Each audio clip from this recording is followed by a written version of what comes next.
The big concern is the refreezing because there's a lot of snow here. Right now, crews are out salting the sidewalks and the roadways ahead of this storm. As you can see, the flakes just started to fall here about 45 minutes ago. Lawmakers in Texas consider a bill that forbids doctors from revealing whether or not their patients are gun owners. Students will demand answers when they host a public forum this afternoon. The defense will present their case in the trial involving Aaron Hernandez, the former football player with the NFL who's charged with murder. This is aerial video of a building on fire. The police chief of Ferguson saying at least a dozen buildings burned overnight. Crews are still working here behind me, cleaning up this scene. Now, Sergeant Paoni also told me that they are expecting Brock's Gap Road to be closed for some time. This morning, Ted Cruz is polling in the single digits and trails as many as 7 other candidates. Others expected to run include former Florida Governor Jeb Bush and Wisconsin Governor Scott Walker. Tom, this is the stage where the main event is going to take place here tonight as the people of Harrisonburg get ready to ring in the new year. About 3,000 people are expected to pack here in Court Square. Later this morning, the director of the Secret Service will testify before members of the House about a security breach involving 2 agents. If you're a Virginia high school student, you're ahead of the curve against millions of students nationwide. According to new data released by the College Board, Virginia is 3rd in the nation when it comes to advanced placement tests. John and Carolyn, we will have to wait until April to find out whether or not Christopher Neal can stand trial for allegedly setting his house on fire with his family inside. This morning, his lawyer arguing Neal may be mentally unstable. A judge granted a request by his lawyer today for Neal to complete a mental health evaluation, saying while Neal understands who he is, meaning his lawyer, he does not understand and cannot appreciate the charges he is facing. This, as you may recall, back on December 11th, police charged Neal with arson. Shortly before 5 in the morning, they say he allegedly set his home on fire on purpose while some of his family members slept inside. Luckily, everyone made it out of the home safely.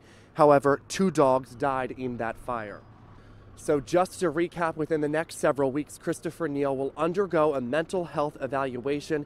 At that time, it will be determined whether or not he is mentally stable enough to stand trial. And that preliminary hearing is set for April 2nd. In Harrisonburg, Brian Sheehan, WHSV. I spoke with one of Faulkner's family members who tells me police performed a similar raid here a few years ago. Those charges were dropped, and this afternoon, Faulkner expects these new charges to be dropped as well. A special agent with the Rush Drug Task Force tells me officers arrested Ingdoc Faulkner after they found 81 grams of synthetic marijuana inside this gas station, which she owns. The raid was part of a nearly 3-week operation and included surveillance of the property and undercover purchases to confirm the drugs were in fact illegal. Ralph Magri, who owns Kate's Natural Products, has known Faulkner for many years. He says he believes she may have come down on hard times, which led her to this. And I think that's her big mistake there. There are other options to get out of the situation she was in. Better advice, better decision making. Again, bad decision by basically a very good person.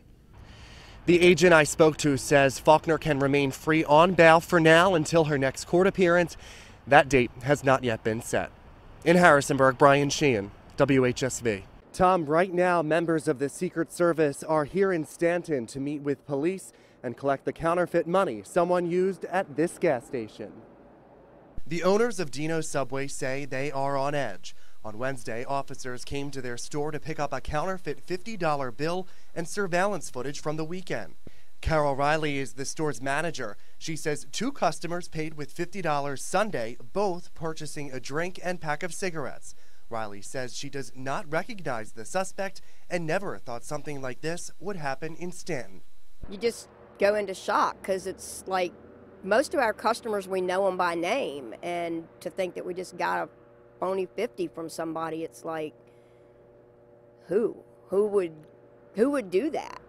You know, I mean, it's really shocking. And then when you start trying to figure out what time and where, and it's like, who do you trust now?